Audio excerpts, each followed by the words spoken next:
हमको राजनीति नहीं करना है, हमको तो राजनीति का परिष्कार करना है। भारतीय संस्कृति से हमारे देश की जो राजनीति है, मुख्य धारा की राजनीति, वो विमुख हो रही है। बहुत सारे ऐसे मुद्दे हैं जिनकी लंबी सूची बन गई है कि वो भारतीय संस्कृति के विरुद्ध हमारे देश में कार्य होने लगे हैं, कानून बनने लग गए हैं। तो ऐसी परिस्थिति में भारतीय राजनीति का परिष्कार आवश्यक है। और जब जब भारत की राजनीति गलत दिशा में गई है तो भारत के साधु संत धर्माचार्य सामने आए हैं और उन्होंने इसका परिष्कार किया है। तो हम जो कार्य कर रहे हैं, गौ संसद का निर्माण कर रहे हैं, वो इसलिए नहीं कर रहे हैं कि हमें राजनीति करना है, हम इसलिए कर रहे हैं कि हमारी राजनीति में परिष्कार। गौ सांसद हमारा होगा, गौ विधायक हमारा होगा, गौ पार्षद हमारा होगा, गौ मेयर हमारा होगा। तो हम चाहते हैं कि हमारे गौ सांसद, हमारे गौ विधायक और इसी तरह से हर पद पर जो हम गाय के लिए लोगों को मनोनीत कर रहे हैं, वो लोग उनको मजबूर करें, उनको प्रेरित करें।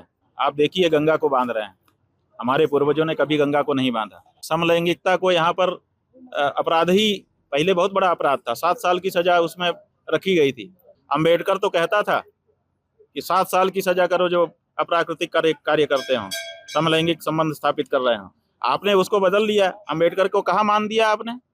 आप तो अंबेडकर के विरुद्ध जा रहे हो। लेकिन हो गया, उसमें कोई दिक्कत नहीं है, अब समलैंगिक संबंध अपराध ही नहीं रह गए। अरे समलैंगिक संबंध तो दूर, अब तो आपसी रजामंदी से अगर आपकी स्त्री आपके सामने ही किसी पर पुरुष के साथ अगर जा रही है तो आप उसको भी नहीं रोक सकते हो। तो ये भारतीय संस्कृति के अनुरूप नहीं है। हिंदू राष्ट्र बने कौन मना करता है? ये असल में हिंदू राष्ट्र ही है सदा से, और वो कभी भी हिंदू से इतर नहीं रही। आज भी हिंदू ही बहुमत में है यहाँ पर, लेकिन संवैधानिक रूप से इसको हिंदू राष्ट्र घोषित करने की जो बात कही जाती है, वो भी अगर सचमुच में हो तो हम उसका स्वागत करते हैं, लेकिन असल में सचमुच में नहीं है, वो छलावा है। हिंदू जनता को हिंदू राष्ट्र की बात उठा करके, जैसे कहते हैं 15 लाख देंगे, बाद में कहते हैं जुमला है, ऐसे हिंदू राष्ट्र की बात भी है। देखिए, 14 ईस्वी के पहले कहा गया था कि हम गौ हत्या बंद करेंगे, लेकिन कहाँ किया गया? आने के बाद बात खत्म कर दी गई। ऐसे हिंदू राष्ट्र की बात उठाई जाती है, उससे वोट लिया जाता है और सत्ता में आने के बाद उसको कभी भुला दिया जाता है। तो जब मुसलमानों से ही राय मशविरा करके आप वक्फ बिल लेके आए हैं, हम किस बात के लिए खुश हो जाएं? और आपने जो वक्फ संपत्तियां हैं उनको कहाँ वापस किया? कितनी संपत्ति वक्फ बिल पारित हो जाने के बाद से मुसलमानों के हाथ से निकल करके सरकारी हो गई या हिंदुओं के हाथ में आ गई, बताए? और वो मुसलमानों के साथ बैठक करके हुआ। हम तो समझते हैं कि ये वक्फ बिल सौगाते मोदी है। एक एक हिंदू को कट्टर हिंदू बन जाना पड़ेगा कि हम हिंदू के अनुसार ही रहेंगे, हमें हिंदू से इतर शैली मंजूर नहीं है।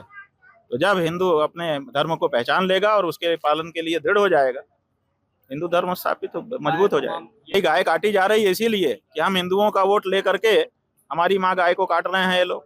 इसलिए अब उन नेताओं को वोट देना बंद करना पड़ेगा, उन पार्टियों को वोट देना बंद करना पड़ेगा जिनका ये इतिहास हो चुका कि इन्होंने हमारे वोट लिए और हमारी गौ माता को काटा और बेचा। हमने नया कार्यक्रम बनाया कि हम चलो एक जगह बैठ करके नहीं, हम तुम्हारे कार्यालय आ रहे हैं, वहीं पूछ लेंगे तुमसे कि तो बताओ गाय के बारे में तुम्हारा क्या है। तो हम हर पार्टी के दरवाजे पे जा चुके बंधु। ये इतिहास में पहली बार हुआ जब देश का शंकराचार्य भारत की हर राजनीतिक पार्टी के दरवाजे पर गया और बड़ी इज्जत के साथ, बड़े अदब के साथ उनसे हमने पूछा कि बताइए आपके मन में गाय के बारे में क्या बात है। वही पार्टी तो नहीं बोल रही है, सब चुप हो गए। और जो पार्टी इस समय सत्ता में है, उस पार्टी ने तो हमको अपने दरवाजे पे भी नहीं जाने दिया, 100 मीटर दूरी बैरिकेडिंग करके बहुत सारी पुलिस लगा करके रोक दिया। तो इससे पता चल गया कि किसी पार्टी के मन में गौ रक्षा की भावना नहीं है। हमारी मुहिम जारी है, 33 कोटि गौ मतदाता, 3 लाख श्री रामाधाम, कुछ हजार जो बूचड़ खाने, सुधरे तो हो गौ का काम।